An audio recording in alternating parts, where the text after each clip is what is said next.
Welcome to study campus.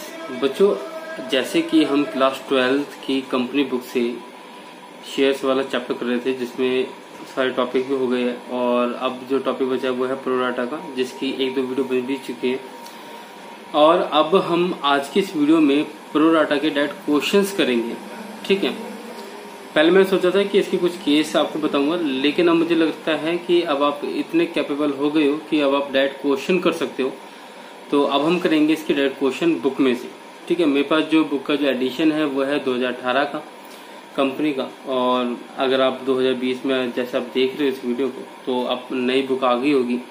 TS Grewal की book से हम क्वेश्चंस को लेंगे। ठीक है, और उस क्वेश्चन को करेंगे और देखेंगे कि किस तरीके से प्रो डाटा के क्वेश्चंस को सॉल्व किया जाता है। प्रो डाटा के क्वेश्चंस वैसे तो बहुत अलग अलग टाइप के हैं, लेकिन आज के इस टॉपिक में हम करेंगे सिंपल प्रो डाटा, जिसमें पार पे आपने इश्यू किया है, कोई प्रीमियम नहीं होगा इसके अंदर। जैसे आप एक बार अगर सीख जाते हो कि पार पे कैसे करते हैं, तो प्रीमियम करना भी कोई खास मुश्किल नहीं होता।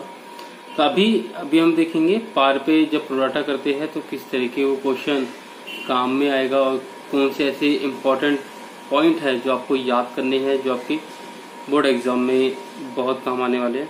8 नंबर क्वेश्चन है, तो बहुत इंपॉर्टेंट है ये वीडियो, पूरी देखना बेटा। एक भी चीज अगर मिस करोगे तो आपको समझ में नहीं आएगा। तो चलिए स्टार्ट करते हैं। और हाँ, स्टार्ट करने से पहले एक बात और, अगर आप नए हो इस चैनल पे तो सब्सक्राइब कर लीजिए चैनल को। इससे आपको बेनिफिट ये होगा कि नई वीडियो जब भी आएगी तो उसकी नोटिफिकेशन आपको मिल जाएगी और आप कोई भी नई जो अपडेट है, जो नई जो वीडियो है, उसको आप मिस नहीं करोगे। तो चलिए स्टार्ट करते हैं वीडियो को।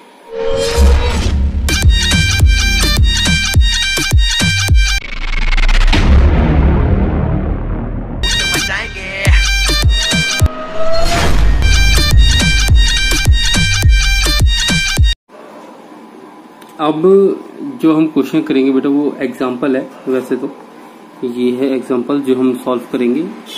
ठीक है, पेज नंबर की बात करें तो ये 2018 की बुक है, पेज नंबर 8.99 है बेटा। और हम करेंगे 62 इलस्ट्रेशन। प्रो डाटा है, और बेसिकली एक चीज मैं आपको बताना चाहूंगा कि अगर आपको प्रो डाटा अगर सीखना है तो बेटा स्टेप बाय स्टेप ही जाना होगा। सेकंड पॉइंट ये कि इन क्वेश्चंस में जैसे कैश बुक बनाने के लिए बोला हुआ है और फॉरफिट अकाउंट बनाने के लिए बोलेगा आगे चल के, तो वो अकाउंट आपके बोर्ड एग्जाम में नहीं आते। ठीक है, बाई चांस अगर एक दो बार आ भी गए हो तो वो भी मैं आपको बता दूंगा, लेकिन वो बाद में होगा वो। लेकिन अभी हम सीखेंगे इसकी जनरल एंट्री, किस तरीके से हम इसको सॉल्व करना है और किस तरीके से हम इस क्वेश्चन को करेंगे। ठीक है, तो चलिए स्टार्ट करेंगे इस क्वेश्चन को। तो क्वेश्चन आप एक बार पढ़ लीजिए कि क्वेश्चन है क्या, अब फिर हम करेंगे इस क्वेश्चन को सॉल्व। ठीक है,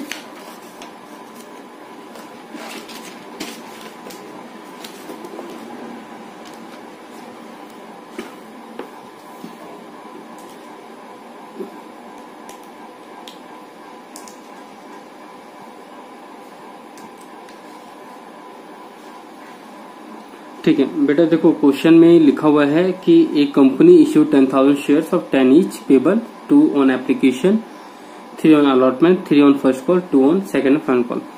और इंस्टॉलमेंट भी बता रखी है, इश्यू कर रखे 10,000 शेयर्स। एप्लीकेशन रिसीव हुई है बेटा 15,000 शेयर्स की, और लिखा है the share were allotted on a pro rata basis to the applicant 12,000 shares.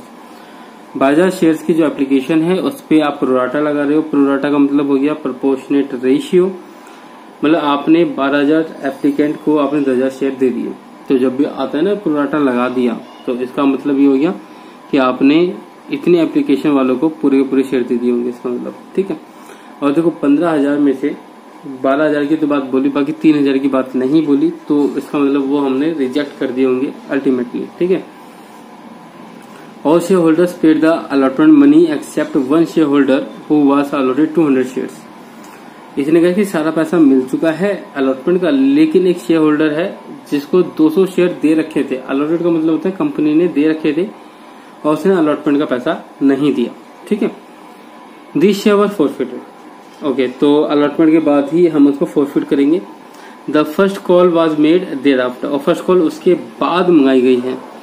The forfeited share were reissued at 9 per share as 8 paid up after first call, और first call के बाद री इश्यू कर रहे हैं। The second and final call was not yet made, और second और final call नहीं मंगाई गई। ठीक है, तो इसको जब हम कॉपी में लिखेंगे बेटा, तो कॉपी में लिखने का तरीका बहुत ही आसान है बच्चे। कॉपी में लिखने का तरीका बहुत आसान है। आपको यहाँ पे इस तरह से लिखना होता है। मैं पहले इलिस्ट्रेशन डाल देता हूँ। यहाँ पे इलिस्ट्रेशन से बेटा आपकी इलिस्ट्रेशन है हमारी 62, 2008 का एडिशन है 62। क्वेश्चन देखो इस तरीके से बनता है बेटा। आप यहाँ पे लिखोगे कि इशू कितने किए, तो आपके सामने आंसर है 10,000 शेयर इशू किए। एप्लीकेशंस कितनी आई थी, तो आपने कहा सर एप्लीकेशन आई है 15,000 की। ठीक है सॉरी। अगर बात करें कि फेस वैल्यू क्या है, 10 रुपये है, जिसकी उन्होंने इंस्टॉलमेंट में बांटा हुआ है। और इंस्टॉलमेंट बेटा किस तरीके से की हुई थी, इंस्टॉलमेंट की हुई थी 2, 3, 3, 2। ठीक है, जिसमें सेकंड कॉल वो मना कर रहा है, कह रहा है कि भैया हम ये मंगा ही नहीं रहे हैं। और यहाँ पे अगर हम बात करें एक कैटेगरी जो हम बनाते हैं हमेशा, यहाँ पे बेटा एप्लीकेशंस की कैटेगरी आती है डैश, और यहाँ पे कैटेगरी आती है बेटा आपकी अलॉटेड की। ठीक है, जो शेयर्स आपने अलॉट किए वो बेसिकली इशू होता है, जो भी आपने इशू किए हैं उसी के आसपास का आएगा ये बेटा। Clear point? ठीक है। अच्छा, इसके बाद का जो पॉइंट होगा बेटा वो ये होगा कि जैसे क्वेश्चन में बताया हुआ है कि 12,000 शेयर्स जो एप्लीकेशन थी आपने उनको प्रोराटा दे दिया, मतलब कि 10,000 शेयर दे दिए, और बाकी रिमेनिंग जो थे 3,000 एप्लीकेशंस उनको आपने रिजेक्ट कर दिया, मतलब कुछ भी नहीं दिया। ठीक है, आई होप आपको क्लियर हो गई बात ये वाली। प्लस करोगे 15,000 यहाँ पे आ जाएगा। ये एप्लीकेशन के बराबर होना चाहिए और ये होना चाहिए इश्यू के बराबर। तो ये बिल्कुल इश्यू के बराबर है और ये एप्लीकेशन के बराबर है। Clear point? ठीक है। आगे इन्होंने कहा है कि एक पर्सन है जिसके पास 200 शेयर्स हैं, जिसके पास बेटा 200 शेयर्स हैं, अलॉटेड है। बेटा मुझे यहाँ पे अलॉटेड ही चाहिए होते हैं, ये ध्यान रखना। तो मैंने अलॉटेड यहाँ पे लिखे। वो कह रहा है कि उसने अलॉटमेंट का पैसा नहीं दिया और यहीं पे फोरफिट करना है। अब ध्यान दो जरा कि फोरफिट यहाँ करना है, लेकिन री इश्यू वो फर्स्ट कॉल के बाद कर रहा है। ठीक है, ये ध्यान देने वाली बात है। अब इसको जब हम सॉल्व करेंगे बेटा, तो इसको सॉल्व करने का तरीका देखो। ये प्रोराटा है, बहुत ही सिंपल सा प्रोराटा वाला क्वेश्चन है ये। अब इसको जब हम सॉल्व करेंगे तो किस तरीके से करेंगे वो देखने वाली बात है। ठीक है, तो पहली एंट्री जो हम पास करेंगे बेटा, तो वो एंट्री होगी bank account debit to share application account. ठीक है, तो application into application money multiply हुआ 30,000 रुपये आ गया।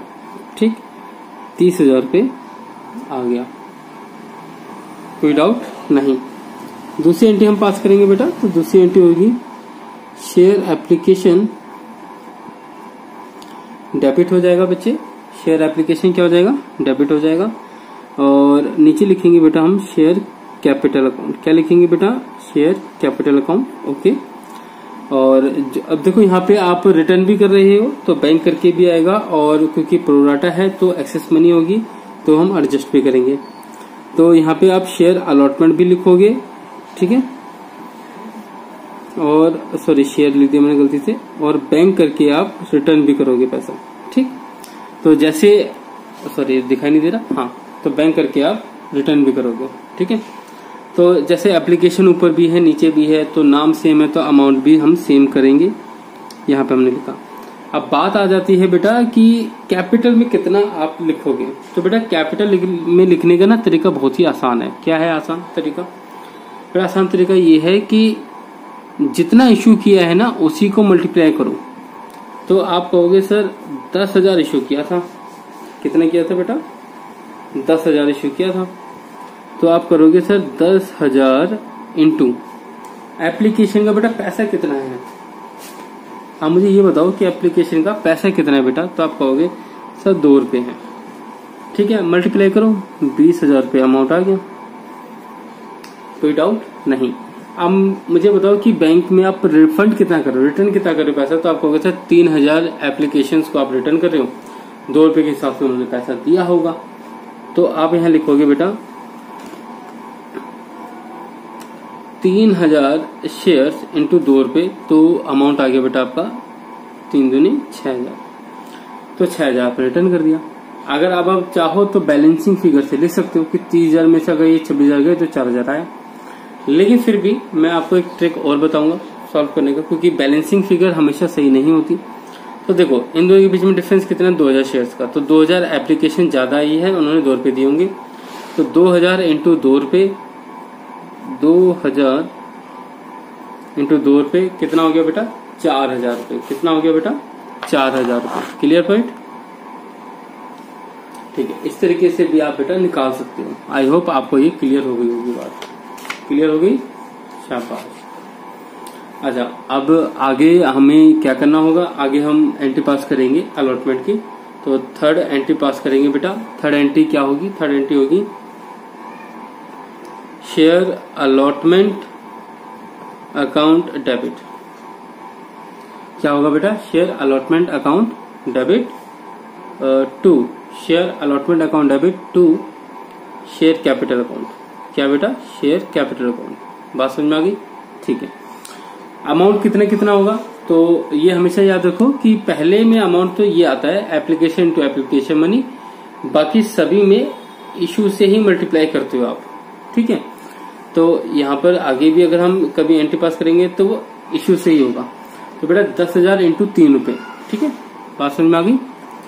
10,000 इंटू में 3 रुपए। तो 10,000 यहाँ लिखा आपने, इंटू में किया आपने 3, तो बेटा इसका अमाउंट आ गया आपका 30,000 रुपये। क्या ये वाली बात क्लियर हो गई? ठीक है, ओके। फोर्थ एंट्री की अगर हम बात करें बेटा, तो फोर्थ एंट्री क्या होगी, फोर्थ एंट्री में देखो अगर आप देखोगे तो कॉल्स इन अरियर भी है। एक पर्सन है जो पैसा नहीं दे रहा। और चलो बैंक की एंट्री पास करो जल्दी से। Bank account debit, calls in arrear account debit, share allotment. क्या बेटा, शेयर अलॉटमेंट। बात समझ में आ गई कि नहीं आ गई? आ गई, ठीक है। अब यहाँ पे थोड़ा सा बेटा ट्विस्ट है। ट्विस्ट क्या है बेटा, देखो हमने देखो पैसा कितना मांगना था, पहले तो ये बताओ। आप कह रहे हो कि सर पैसा तो आपने 30,000 रुपये मांगना है। तो मैंने कहा ठीक है, लिख दो, माइनस करो। क्या माइनस करो बेटा, जो पैसा मिल चुका है एडवांस, इसको बोलते हैं बेटा एडजस्टेड अमाउंट। क्या बोलते हैं बेटा, एडजस्टेड अमाउंट। तो बेटा ये अमाउंट माइनस कर दो। तो ये अमाउंट था बेटा 4,000 रुपये का। रेड पेन आई थिंक खत्म हो गया शायद, खत्म हो गया बेटा। 4,000 रुपये माइनस कर दो। कितना अमाउंट आया आपको, सर 26,000 आया। ठीक है, तो 26,000 यहाँ पे लिखो। ये ध्यान रखो अभी, ठीक है। ऐसा क्यों होता है वो भी हम डिस्कस करेंगे, लेकिन अभी नहीं। चला पेन चला थोड़ा सा, हाँ बात समझ में आ गई? ठीक है, तो अभी 4,000 रुपये हम माइनस करेंगे बेटा। ये एडजस्टेड अमाउंट है, ये एडवांस पैसा मिल गया था तो वो माइनस हो जाएगा, बाकी पैसा नहीं मिला। अब मैं आपसे कहता हूँ कि ये जो आदमी है, ये 200 शेयर पे मुझे 3 रुपये नहीं दे रहा। तो आप मल्टीप्लाई करके बताओगे कि सर ये तो 600 रुपये नहीं आ रहे। बट क्या ये सही है बेटा? नहीं, आप जो कह रहे हो क्या ये सही है? आप डायरेक्ट मल्टीप्लाई करोगे 200 इंटू 3 और कहोगे सर 600 रुपये नहीं दे रहा, तो बेटा ये गलत हो जाएगा आपका आंसर। इसके लिए बेटा वर्किंग नोट बनाना पड़ता है। वर्किंग नोट कैसे बनेगा बेटा, वो देखो, वर्किंग नोट बनाना सिखा रहा हूँ, ध्यान से देखना, ठीक है। जब आप वर्किंग नोट बनाओगे तो सबसे पहले देखो आपको ना, यहाँ पहले तो मैं लिख ही देता हूँ, पहले तो वर्किंग नोट ही लिखता हूँ पहले, ठीक है। वर्किंग नोट लिखा मैंने। बेटा मेरे तरीके से करोगे ना तो आप गलती कर ही नहीं सकते, ठीक है। आपके मार्क्स फुल मिलने आपको। तो जो भी पर्सन था, तो पहले तो मुझे ये पता होना चाहिए कि अलॉटेड शेयर्स कितने थे। तो आपने कहा सर वो तो 200 थे, सॉरी 2000 कर दिया मैंने, 200 थे सर। अब मैं आपसे कहूंगा कि वो अप्लाइड कितने थे बेटा, उसने एप्लीकेशन कितनी दी थी बेटा। तो अब देखो एप्लीकेशन निकालने का तरीका क्या है बेटा। सबसे पहला पॉइंट तो ये देखो कि ये जो प्रोराटा है इस कैटेगरी का होगा वो। अगर आप इसको सॉल्व करोगे तो इसका रेशियो क्या बनेगा बेटा, 6:5। कहने का मतलब ये है कि जिसने 6 शेयर्स के लिए एप्लीकेशन दी थी उसको सिर्फ 5 शेयर दिए कंपनी ने। तो बेटा मुझे जब अप्लाइड निकालने होंगे तो मैं क्या करूंगा, जो मुझे चाहिए वो ऊपर लिखेंगे। तो मुझे चाहिए बेटा अप्लाइड, तो अप्लाइड में 6 था और नीचे था अलॉटेड, ठीक है। करोगे तो बेटा इसका कितना आ जाएगा, 240 आ जाएगा, 240 शेयर्स आ जाएंगे। कहने का मतलब क्या है बेटा, कहने का मतलब ये है कि इस पर्सन ने 240 शेयर्स के लिए एप्लीकेशन दी थी और एप्लीकेशन पैसा दिया था इसके, और जबकि कंपनी ने इसको जो शेयर दिए थे वो दिए थे सिर्फ 200 शेयर्स। ओके। अब ऐसे में वर्किंग नोट कैसे बनेगा बेटा, पहले लिखोगे money received on application, received on, तो 240 शेयर्स पे आपको 2 रुपए मिले, तो बेटा कितना अमाउंट हुआ? आपने कहा सर 480 रुपये हुआ। मैं कहा ठीक है। अब लिखो बेटा मनी एडजस्टेड ऑन एप्लीकेशन। बेटा हुआ क्या कि पैसा उसने भले 240 शेयर्स पे दिया हो, लेकिन कंपनी मालिक कितने शेयर्स पे बना रही है? तो कंपनी मालिक बना रही है 200 शेयर्स पे, उसका 2 रुपये रख रही है, तो मतलब 400 रुपये रखेगी तरफ। तो 80 रुपये क्या है बेटा? एक्स्ट्रा पैसा है। क्या है बेटा? एक्स्ट्रा पैसा, फालतू पैसा कह सकते हो, एक्स्ट्रा मनी है बेटा। ये क्या है बेटा? एक्स्ट्रा मनी है ये मेरी। तो अब हम क्या करेंगे, ये एक्स्ट्रा पैसा जो आया, जैसे प्रोराटा में होता है हमेशा कि एक्स्ट्रा पैसा जो भी आएगा वो अलॉटमेंट पे एडजस्ट करते हैं हम, ठीक है। तो हम अलॉटमेंट पे एडजस्ट करेंगे हम बेटा ऐसे, अमाउंट ड्यू ऑन अलॉटमेंट, बेटा अलॉटमेंट, ठीक है। अब देखो जरा जल्दी से कि 200 शेयर्स पे हम अलॉटमेंट का पैसा मांगने वाले हैं। अब मुझे बताओ कि बेटा अलॉटमेंट पे इंस्टॉलमेंट कितनी थी? तो आप कहोगे सर अलॉटमेंट की इंस्टॉलमेंट थी 3 रुपये। तो मैंने कहा ठीक है, तो 200 इंटू 3 रुपये बेटा कितना हुआ बेटा? 600 रुपये। हम उस आदमी से मांग रहे हैं 600 रुपये। हमने कहा भैया आप अपने अलॉटमेंट का पैसा दे दो 600 रुपये का। अब वो क्या कह रहा है? वो कह रहा है, देखो वो ना साफ मना कर रहा है, कह रहा है भाई मैं ना तुम्हें पैसे नहीं दे सकता। वो साफ मना कर रहा है ना, क्रॉस कर दिया। लेकिन आपको यहाँ पे ध्यान देना है कि 80 रुपये तो पहले की मिली हुई हमें, तो क्यों ना 80 रुपये पहले एडजस्ट कर लेते हैं। तो 80 रुपये माइनस करोगे तो बेटा आ जाएगा 520 रुपये। तो बेटा ये नॉट रिसीव हुआ एक्चुअल में। तो कितने नहीं मिले? 520 रुपये नहीं मिले भाई। 80 रुपये तो पहले से मिल रखे थे हमें एडवांस में, तो वो हम माइनस कर देंगे और हम कहेंगे सर 520 रुपये नहीं मिले आपके। बात क्लियर हो गई? ठीक है। तो बेटा 520 रुपये जो नहीं मिले ये है हमारा कॉस्टिंग नजरिया। और बच्चे यही अमाउंट हम लिखेंगे यहाँ पर 520 रुपये, नॉट रिसीव 520 रुपये। बात समझ में आ गई? अब 26,000 में से 520 माइनस कर दोगे तो आपका जो अमाउंट आएगा बेटा वो आ जाएगा 25,480 रुपये, ठीक है। हाँ, अब हमें क्या बोला था? हमें ऑर्डर दिया गया है कि अलॉटमेंट की एंट्री करने के बाद 4 फीट की एंट्री पास कर देना। तो हम बेटा 4 फीट की एंट्री पास करेंगे। 5वीं एंट्री जो होगी बेटा वो होगी 4 फीट की एंट्री, ठीक। अब 4 फीट की एंट्री कैसे पास करते हैं बेटा, जल्दी बताओ। 4 फीट की एंट्री पास करना बहुत आसान है। शेयर कैपिटल अकाउंट, पैसा किसका नहीं मिला? अलॉटमेंट का नहीं मिला, तो आप लिखोगे शेयर अलॉटमेंट। और जो पैसा मिल गया आप उसको फोरफिटेड शेयर अकाउंट में लिखोगे। बात समझ में आ गई? ठीक है। अब यहाँ पे बेटा अमाउंट कैसे कैसे आएगा जल्दी बताओ। तो नंबर ऑफ फोरफिट शेयर है बेटा 200। देखो 240 को फोरफिट नहीं कर सकते क्योंकि बेटा वो तो एप्लीकेशन है, इतनी एप्लीकेशन आई है, ठीक है। आप फोरफिट सिर्फ उन्हीं शेयर को कर सकते हो जो कंपनी ने दिए हैं। तो कंपनी ने 200 शेयर उसको दिए थे, तो बेटा आपने 200 शेयर ही क्या कर दिए? फोरफिट कर दिए। अब बात आ जाती है यहाँ पे कॉल्ड अप। मैंने आपको बताया था number of forfeit share into में कॉल्ड अप। तो बेटा कॉल्ड अप देखो जल्दी से बताओ, कंपनी ने ये मंगाया, दिया, ये मंगाया, नहीं दिया, तो कॉल्ड अप कितना हुआ? 5 रुपये हुआ। तो आप डायरेक्ट 5 रुपये से मल्टीप्लाई कर दोगे और आपका अमाउंट आ जाएगा बेटा इसमें 1000 रुपये। कितना हो जाएगा बेटा? 1000 रुपये आ जाएगा। क्लियर? अलॉटमेंट में कितना पैसा नहीं आया? तो आप कहोगे सर 520 रुपये नहीं आए, वो हमें पता चल गए थे।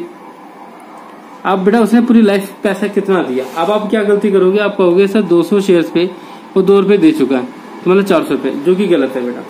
अब यहाँ पे देखो हमने वर्किंग नोट बनाया था, तो एक तो कॉल्सिंग एजेंट यहाँ से निकल गया और उसने पूरी लाइफ में कितने दिया था बेटा? 480 रुपये दिया था। कितना दिया था? 480। तो बेटा यहाँ पे लिखोगे आप 480। बात समझ में आ गई? ठीक है। तो ये पॉइंट है बेटा, ये फोरफिट हम इस तरह से करते हैं। ये एक नया पॉइंट था बेटा आपके लिए। अब हम एंट्री पास करेंगे डायरेक्ट फर्स्ट कॉल की। क्यों? क्योंकि फोरफिट की एंट्री हो चुकी है। री इश्यू ऑन फर्स्ट कॉल की बात करेंगे, कैपिटल रिजर्व भी उसके बाद ही आएगा। तो अब एंट्री होगी बेटा एंड 6 नंबर की एंट्री होगी हमारी, और हम एंट्री पास करेंगे। किस नाम से करेंगे बच्चे? और नाम से करेंगे हम share first call account debit, हम फर्स्ट कॉल के नाम से करेंगे बेटा, और नीचे लिखेंगे शेयर कैपिटल अकाउंट। क्या लिखेंगे बच्चे? Capital account. ठीक है। अच्छा, अब मुझे बताओ कि हम कितने शेयर से पैसा मांगेंगे। देखो यहाँ पे आप गलती करोगे पक्का, यहाँ पे बहुत से बच्चे गलती करते हैं बेटा। मुझे बताओ कितने शेयर से आप पैसा मांगोगे। आप कहोगे सर 10,000 इंटू 3 कर दो। मैं कहूंगा नहीं, क्योंकि आप 200 शेयर को फोरफिट कर चुकी हो, तो आप इनसे पैसा नहीं मांगोगे। फोरफिट का मतलब क्या हो गया? जब्त कर लिया। तो जब आपने जब्त कर लिया तो बेटा अब आप इनसे पैसा नहीं मांग सकते आगे का। तो 10,000 में से 200 गए तो कितना बचा? 9,800 शेयर। तो 9,800 शेयर पे 3 रुपए मांगोगे, ये बात ध्यान रखना। ठीक है, तो आप लिखोगे यहाँ पर, मैं देखो मैं मल्टीप्लाई नहीं कर रहा, मैं डायरेक्ट आपको लिख रहा हूँ 9,800 इंटू में 3 रुपए आप मांगोगे। Clear point? दोनों में सेम अमाउंट आ जाएगा, ये ध्यान रखना। 7 एंट्री पास करेंगे तो इसमें बेटा बैंक की एंट्री पास करोगे आप, और बैंक की एंट्री में भी कोई खास इश्यू नहीं है कि कोई भी ऐसा पर्सन नहीं जो पैसा ना दे रहा हो। आप जितने लोगों से पैसा मांगा है सभी पैसे दे रही है, तो आप bank account debit to share first call account करके वो अमाउंट भी लिख दोगे। बात समझ में आ गई? ठीक है। बात आती है बेटा 8वीं एंट्री की। तो 8वीं एंट्री होगी बेटा रीइश्यू की, और रीइश्यू बेटा बहुत ही आसान तरीके से हो जाता है, ये बात ध्यान में रखना। लेकिन bank account debit to share capital account. ठीक है, मैंने आपको बताया था कि फॉर्मूला क्या होता है, number of reissue share into में इश्यू प्राइस। तो बेटा इश्यू प्राइस हमें जो दे रखा था बेटा क्वेश्चन में, वो इश्यू प्राइस दे रखा था 9 रुपए का। कितना? 9 रुपए का बेटा इश्यू प्राइस था। और अगर हम बात करते हैं बेटा पेडअप कितना था, तो बेटा पेडअप था आपका 200 शेयर इंटू में 8 रुपए पेडअप। तो आप खुद ही देख सकते हो कि 1 रुपया ऊपर ज्यादा है, तो मतलब नीचे बैलेंस बचेगा, जिसको आप बोलते हो सिक्योरिटी प्रीमियम रिजर्व करके। तो आप चाहो तो 200 इंटू 1 भी कर दो, तब भी आपका अमाउंट आ जाएगा। ठीक, तो कहने का मतलब ये है कि यहाँ पे लॉस नहीं आया। तो जब हम कैपिटल रिजर्व में अमाउंट ट्रांसफर करेंगे कैपिटल रिजर्व में बेटा, तो कैपिटल रिजर्व में अमाउंट ट्रांसफर करने का तरीका क्या होता है, मैंने फॉर्मूला बताया था ना आपको कि फोरफिट प्रॉफिट माइनस में बेटा री इश्यू का लॉस। ठीक है बच्चे, ये मैंने आपको पहले बताया हुआ था। अब लॉस तो हुआ ही नहीं, वो 0 है, तो फोरफिट का प्रॉफिट कितना आता है बेटा? 480 रुपए प्रॉफिट। देखो यार कैसे अमाउंट निकाला वो भी मैं आपको दिखा दूँ। पहले भी मैंने आपको बताया हुआ बच्चे, ये जो फोरफिट आप करते हो ना बेटा, ये जो अमाउंट है ये प्रॉफिट वाला होता है। ठीक है, कि प्रॉफिट क्यों होता है? क्योंकि पैसा मिल चुका है आपको, अब आपको वापस तो करना नहीं। तो बेटा अब यहाँ पे क्या होगा, कैपिटल रिजर्व फिर 480 रुपए से ही आ जाएगा। आई होप आपको ये क्वेश्चन समझ में आया होगा, आपको मजे आए होंगे बेटा इस क्वेश्चन करने में। तो ये हमारा क्वेश्चन था बेटा। इसके बाद अगर आप कोई क्वेश्चन कर सकते हो इस बुक से, तो बेटा वो मैं क्वेश्चन आपको दिखा देता हूँ। इसके बाद कोई क्वेश्चन अगर कर सकते हो तो बेटा वो क्वेश्चन होगा प्रैक्टिकल प्रॉब्लम का, और प्रैक्टिकल प्रॉब्लम में आपका क्वेश्चन जाएगा बेटा ये वाला क्वेश्चन बेटा। आप इसके बाद क्वेश्चन कर सकते हो बच्चे ये वाला। ठीक है, 74 और 75। ठीक है, बस ये 2 ही क्वेश्चन कर सकते हो, और बाकी और क्वेश्चन करने की कोशिश मत करना, क्योंकि उसके बाद प्रीमियम इंक्लूड हो जाता है बेटा, वो नहीं हो पाएगा आपसे। ठीक है, तो ये क्वेश्चन अगर बेटा वीडियो अच्छी लगी तो बेटा लाइक कर देना, कमेंट कर देना, और नहीं हो तो सब्सक्राइब कर देना। अब बाकी दोस्तों के साथ शेयर करो बेटा। मेरा मोटिव है आप सभी की मार्क्स जितना ज्यादा हो सके 90+ मार्क्स आ जाए तो बहुत अच्छी बात होगी। मेरी पूरी कोशिश है आप सभी को मार्क्स दिलाने की। वीडियो थोड़ी बहुत ऊपर नीचे हो सकती है, लेट आए, लेकिन पूरी मेहनत में लगाऊंगा बेटा आपके साथ। तो सब्सक्राइब करें बेटा चैनल को, और कोई भी प्रॉब्लम है, कोई भी प्रॉब्लम किसी भी क्वेश्चन से रिलेटेड, तो बेटा मुझे कमेंट किया करो, डरने वाली कोई बात नहीं है। ठीक है, और शेयर करो बेटा पूरी क्लास के साथ, सभी के साथ मिलजुल कर बेटा वीडियो देखो। अगर कोई भी इश्यू आता है तो ये भी हो सकता है आगे चल के कि अगर आपका कोई ग्रुप बन जाए तो आपके ग्रुप की अलग लाइव क्लास हो जाए। जैसे मान के चलो आपकी क्लास में 10 बच्चे हैं, आपने 10 ही बच्चों को आपने ये वीडियो देखी, और सभी बच्चे मेरी वीडियो देख रहे हैं, उन सभी को डाउट भी आ रहा है, तो ऐसे में मैं आपकी अलग से लाइव क्लास ले लूंगा 10 बच्चों की। ठीक है, तो शेयर करो बेटा दोस्तों के साथ जितना ज्यादा हो सके, और मिलते हैं नेक्स्ट वीडियो में बेटा। इसके और भी क्वेश्चन करेंगे, आप प्रीमियम वाले क्वेश्चन भी करेंगे प्रोडक्ट के। तो तब तक के टाटा बाय बाय बेटा। अच्छे से पढ़ाई करो, अच्छे मार्क्स लेकर आओ। ठीक है।